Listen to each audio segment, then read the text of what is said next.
What's going on? Matt with Z01 Add-ons, and today we're going to show you how to install the Mustang GT and Ecoboost splitter for your 18 to 21 Mustang. Let's get to it. This installs very easy. In this instance, we have it up on a lift. If you have race ramps or anything like that, you can get away with doing this install on there or even up on jack stands. But the setup's gonna involve factory hardware. We are gonna add some rivnuts and provide all the hardware. We're gonna replace the factory hardware with longer screws, and we're gonna show you how that all installs right now. So in this instance, you're gonna see the 4 factory hardware. These are 7mm bolts on both sides. We're gonna go ahead and remove all of those.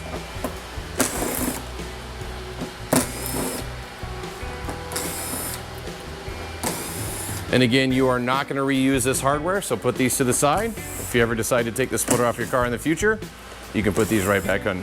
We're going to grab the new splitter and we're going to loosely mount it with the factory screw locations so we can press that up to the bottom of the actual factory lip and get our position so we can drill out for the rivnuts. So you can see Mikey's going to get that side started.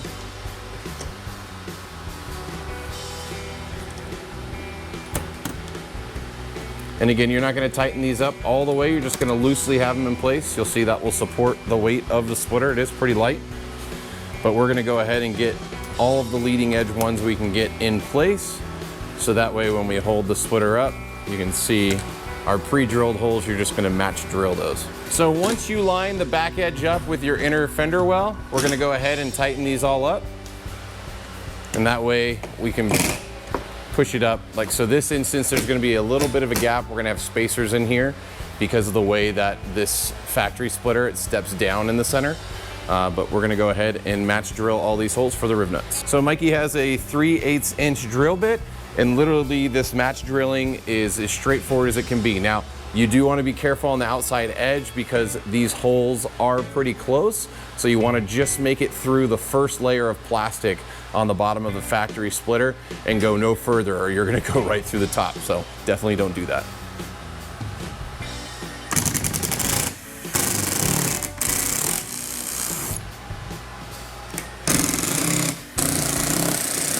So Mikey didn't realize he had the impact driver instead of just the driver, so he's swapping it out. We'll get the rest of those holes drilled. Okay, now that we got a driver instead of an impact,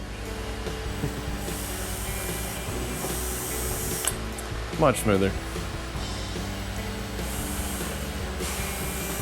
And you can see Mikey's just getting right through the bottom layer of the plastic. Actually, this is a great view of it. And just letting the bit hog it out so the hole's proper 3/8 inch.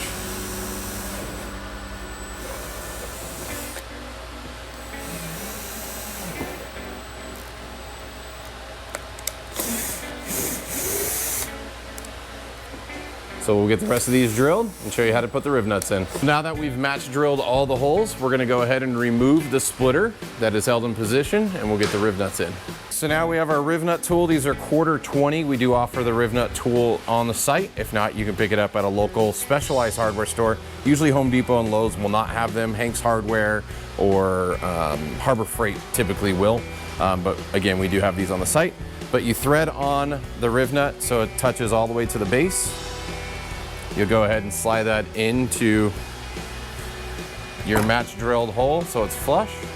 And now pushing up so it stays flush, you give it one good squeeze, and that is now a permanent part of that lower splitter. And this will allow us to mount our 1/4 hardware that's provided. And you can kind of see Mikey's installed these ones here, right there, and right here already.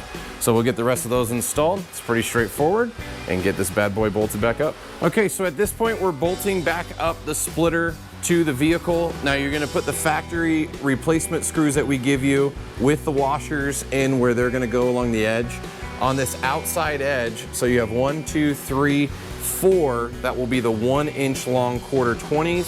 And then the center is gonna get the 1.5 inch 1/4. And those are the longer ones, again with washers on the bottom. The other side with the center and these little front point pieces is they are going to have spacers. Now in this instance, you're going to see these are white nylon. We are going to ship this product with aluminum, so there'll be a silver aluminum, but you'll put those in so you have 3/8 inch distance on the 5 center ones, and then an 1/8 inch on each corner. The reason for that is because the way this splitter is designed, it steps up. So you can see it's flat down here and there's a gap. It's kind of like the Camaro in a sense too. The Camaro does the same thing. So we're gonna put the spacers in there, again with the 1.5 inch long bolts. It won't be too long to where it goes through the top, but you'll see the 1.5 inch. You'll just slide that spacer over the hole, get the hardware in and tighten it up. Why don't you go ahead and tighten that one up just so they can see how that looks. So there you go, that's how it's gonna look. So we'll put the rest of these on and then show you the final look. Okay, so here you have it. Everything's installed. Again, final version will ship with aluminum spacers here, the 3/8, 5 in the center, and then the 1/8 inch on each corner. And it's good to go. So let's get this car on the ground. We'll show you how it looks with the car sitting on the ground. Splitter installed. It's got about 1 3/4 offset on the front, if you guys want to measure for that.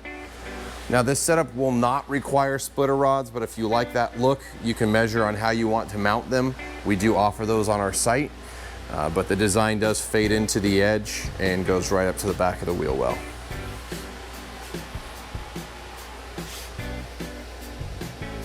Thanks for checking out this install video. If you guys are interested in the product, there's a link down below in the description. Any questions, post them down below or contact us at info@zl1addons.com.